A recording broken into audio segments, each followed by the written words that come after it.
आज भिडियो में आपको कहबे जे आपण जो सीपीयू यूज करछन्ती जो कंप्यूटर यूज करछन्ती आपनकर मदरबोर्ड को मॉडल सेटा जानबे केमती एक्चुअली 2 मास तले गोटे वीडियो मु अपलोड करिथि ए विषय रे तो सेही जिनसटा को आउथरे एठी भलो कि रिपीट कर दोछि गोटे कमेंट आछि @you look 5690 से लिखिछन्ती सर आगुरु किनिथिबा मदरबोर्ड मॉडल नंबर केमिति देखिबा। अच्छा आपनकर जो मदरबोर्ड ताकू जानिबा पई माने को कंपनी रो पडिछि सेटा जानिबा पई से विषय हम कोन करिया ना देखो एठी जो अछि सर्च करिया पई विंडो 10 रो हो कि विंडो 7 आपन जहां भी ओएस यूज करछन्ती चलिबो एठी आपन सर्च करिवे ना सीएमडी मार दे सीएमडी ठीक है सीएमडी मारी करी कीबोर्ड जो एंटर मार देबे एंटर मारला पर ए होला ब्लैक चिन्ह सब आसीबो तो ए जो दबदब होछि एठी आपन कोन लिखिबे ना WMIC लिखिली तापर गोटे स्पेस देली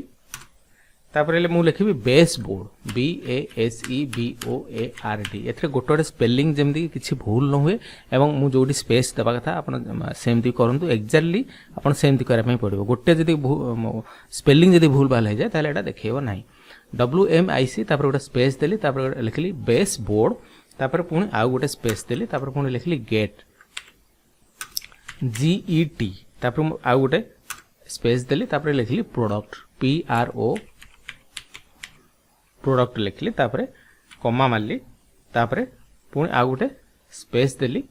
तापर लिखली मैन्युफैक्चरर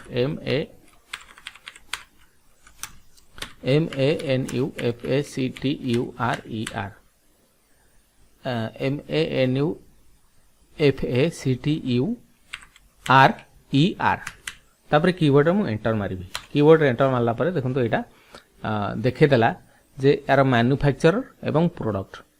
मैन्युफैक्चरर कोडा देखला देखंतु एटी मैन्युफैक्चर होई जे गीगाबाइट अर्थात एटा गीगाबाइट कंपनी रो एवं प्रोडक्ट हला B75MD3 तो एई मॉडल माने एई मदरबोर्ड मु जोडा यूज करछि मो कंप्यूटर जेहेतु एटा मु यूज करी आपन देखैली मोर जो मदरबोर्ड पडिछि सेटा तार मॉडल हला इंटेल रो सॉरी गीगाबाइट रो B75MD3H तो ये जिनसटा को आपण कोन कोन सपोर्ट करिवो एथरे को प्रोसेसर एथरे सपोर्ट करिवो केते रैम सपोर्ट करिवो एगुरा सब जानि परिबे कोड जानि पे ना आपनकर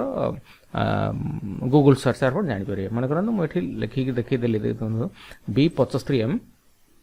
ओडा नुवा टैब खोलुची एठी मु लिखुची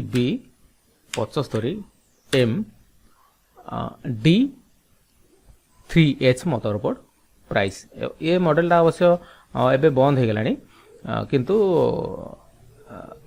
देखंतु एटा इंडिया मार्केट रे मिलुची यार प्राइस टा भी आपण जानि परिबे एवं एटा को माने आपनर प्रोसेसर सपोर्ट करिवो आपनर केते रैम सपोर्ट करिवो एगरा सब आपण इथु सर्च करले जानि परिबे देखंतु ए जो मदरबोर्ड टा एबे पडुची 4800 टका अवश्य एटा आपण फ्लिपकार्ट रे मिलिबोनी कि नाही एथरे आपनकर को अमेज़न भी नाही एटा इंडिया मार्केट रे बर्तन अवेलेबल अछि 4800 टका पड़ो तो आपको अन्य जिनस जदि आम सर्च करवा जथा रैम केते सपोर्ट करिवो दिस आइटम यूज्ड एथरे अछि आपनकर कोन 3.0 माइक्रो इंटेल मदरबोर्ड ये सब अछि जाते आपण तार एटा अमेज़न ने कोन अछि देखिबा अमेज़न ने जोटा रहूची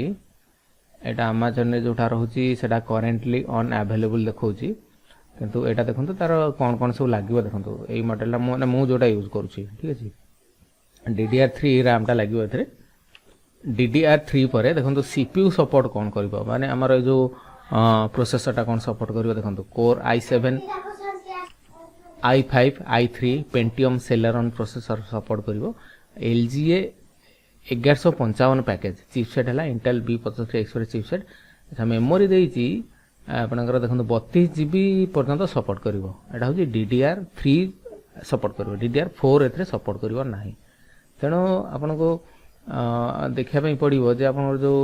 माने करंत आपन आउटी के हाई कॉन्फ़िगरेशन यूज करिया पई चाहउचंती एटा आपनकर i7 i5 i3 एटा होची थर्ड जनरेशन पर्यंत सपोर्ट करिवो ठीक अछि थर्ड जनरेशन पर्यंत सपोर्ट करिवो फोर्थ जनरेशन सपोर्ट करिवो नाही तो आपन जदी भाबुथे 32GB सेना सपोर्ट करूची किंतु आपण जदी आउटी माने वीडियो एडिटिंग करिया पई कि बाटे मूवी एडिटिंग करिया पई जदी चाहेबे ताले एटा ठीक माने हबो किंतु एते परफॉर्मेंस एते खास दबनी कारण मु भी एटा पुराना गोटे किनिथिली किंतु मो काम अनुसार एटा पूरा ठीक चलजी 32GB रो रहउची कोन रैम पकेजी 8 आठ आठ आठ आठ चारिटा स्लट रोचे आउ ग्राफिक्स कार्ड गोटे पकई 2 GB ग्राफिक्स कार्ड आ मुझे वीडियो एडिटिंग करुँची मोर तो से 10-15 मिनिट मैक्सिमम 15-17 मिनिट वीडियो मुझे एडिटिंग करुँची HD क्वालिटी भी करुँची 1080 तेणु ए किसी प्रोब्लेम होनी पूरा स्मूथ रे चली तेणु आउ टे जब आप अधिका DDR4 वाला आउ जदि टे मदरबोर्डटा भलगिरी पकेबे प्रोसेसरटा भी सेमती i10 सॉरी i5 रो i3 रो कि i7 रो 10 जेनरेशन पकेबे ताले सी तो आहरी बहुत जोरे चलिबो तेणु यही प्रोसेस रे आपण गोटे आपणकर मदरबोर्ड कौन पकई से जान पारे।